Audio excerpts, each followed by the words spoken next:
Today we're going to take a close look at one of the most famous piano pieces ever written. We've talked a lot about chord progressions on this channel, and most of the time when I was talking about chord progressions, I was discussing them in reference to a popular song. But famous composers, classical composers, certainly used chord progressions too. And of course, one of the most famous composers is Johann Sebastian Bach.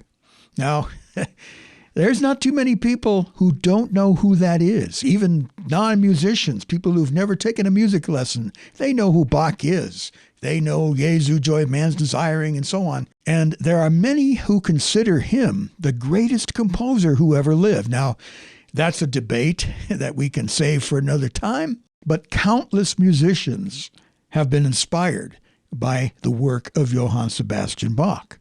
So we're going to take a look at one of his most famous pieces. This is one that many piano students have learned, including me when I was about 12 years old, and it's his Prelude number 1 in C major. Now, this is the first prelude, and there's a fugue that goes with it, and it's in the first book of what's called the Well-Tempered Clavier. It's a series of 48 preludes and fugues that Bach wrote. So he actually composed a prelude and a fugue in every key. Now, we can deal with fugues later. Don't worry about it if you don't know what a fugue is. We're going to concentrate on this first prelude.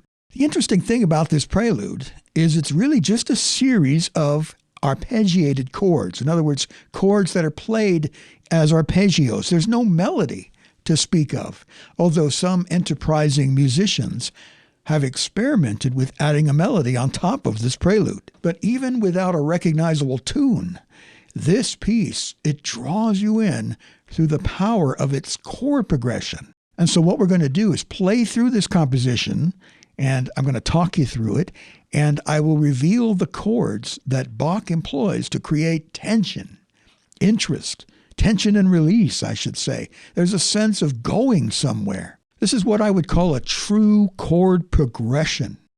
You see, a lot of popular songs today employ what I call chord cycles. The most famous, of course, being the 1, 5, 6, 4, or some variation of this. It's just basically a loop. And so you get so many songs just use this chord cycle. Well, Bach goes way beyond this. He takes us on a musical journey. And so we're going to analyze this piece as we would the chord progression of a popular song. Okay, let's analyze the chord progression that Bach uses in this most famous prelude. Starting in the key of C, of course, the first chord is C major. Now we have D minor over C. Now you could also call this D minor 7, but because we have this C in the bass, we can call it D minor over C, a slash chord.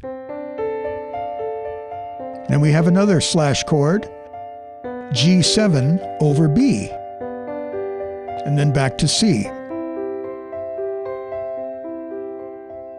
Now you can actually go through this chord progression by taking these chords, which are basically arpeggiated, in other words, they're played as arpeggios, and just play them as block chords to see what you have. So in measure 1, you've got C, measure 2, D minor over C, measure 3, G7 over B, and then back to C. But we're going to keep playing the arpeggiated version. That's what makes this a very interesting piece of music. As I mentioned, there's no real melody here. It's just a series of arpeggiated chords.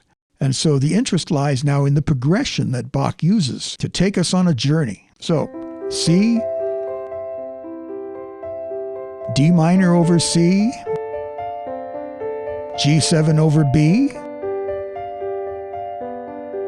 and back to C. Now we go to the relative minor. It's A minor over C. Now we have a chord that's not actually part of C major. So this is taking us somewhere else. It's taking us to G over B.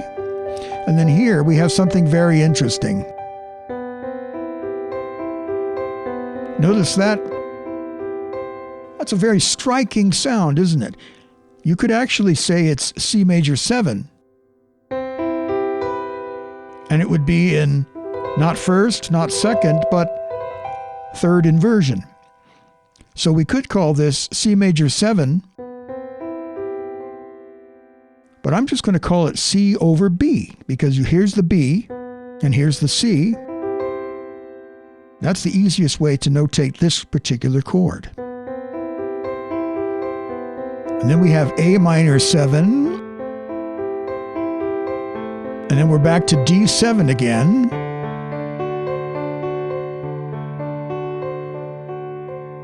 Now it almost sounds like we've modulated to the key of G. But then we go to this G diminished. And you notice the chord voicings that Bach uses here. He spreads it out. He could have played this, but this has a very nice open sound to it, and it leads us to D minor over F.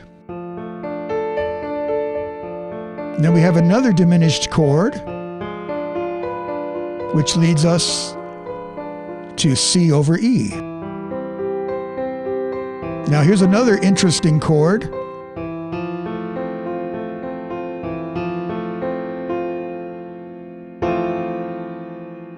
You never would think that Bach would use such a dissonant chord. It creates a tremendous amount of tension.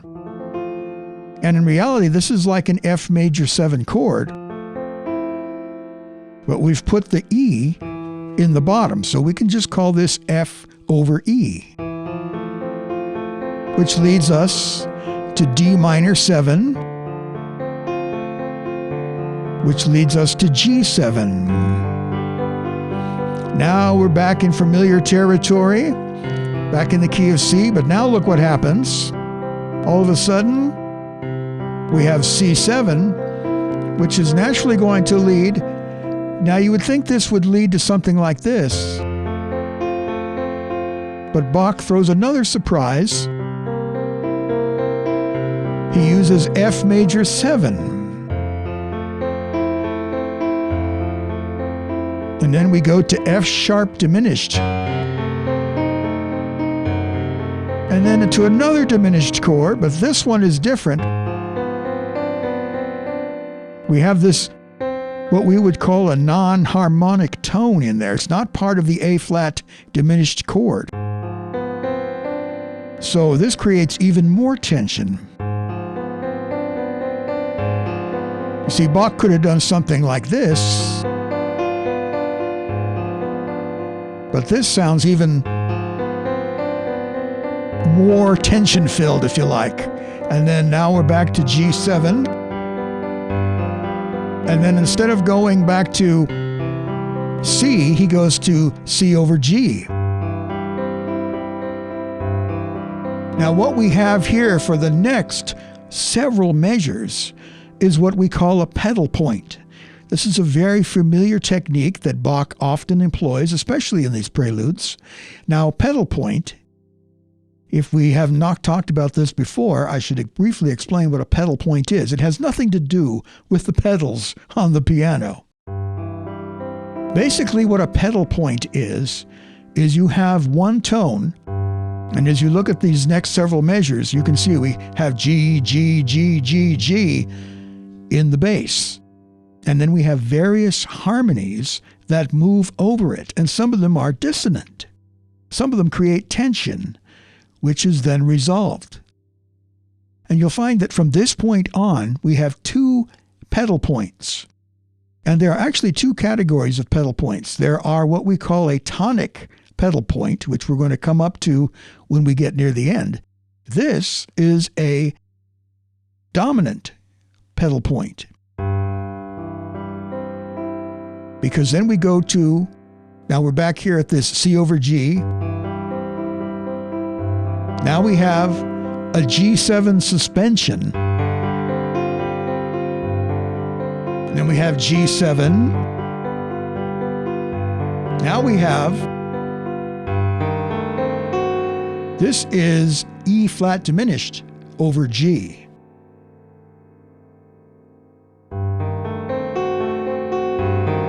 Which resolves to C over G. We still have that G in the bass. That's our pedal point. Now we're back to the G7 suspension. Resolves to G7. Now we have another pedal point here.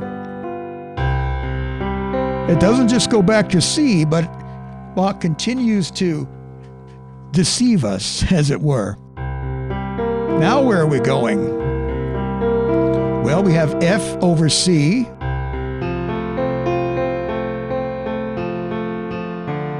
So now it's basically D minor 7 over C. And then here's a pedal point that causes a tremendous amount of tension. That alone is pretty wild.